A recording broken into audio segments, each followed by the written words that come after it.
Pamilyar ba kayo sa tradisyonal na halamang gamot na ito? Ito ay tinatawag na Cleum viscosa, spider flower, at kilala rin natin sa tawag na silisilihan. Isa ito sa itinuturing na mahalagang halaman sa Ayurveda. Ang pinaglagaan ng buong halaman nito kasama ang ugat ay tradisyonal na ginagamit sa rayuma, arthritis, hypertension, malaria, neurasthenia, leprosy, ubo, diarrhea, lagnat, sakit sa atay, sakit sa dugo, respiratory tract infection, at jaundice. Ang nilagang buto at ugat nito ay sinasabing cardiac stimulant.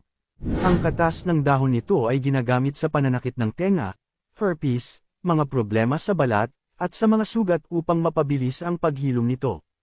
Ang dahon naman nitong ibinabad sa mainit na tubig ay mabuti sa digestion at binabawasan ang mga pamamaga sa katawan.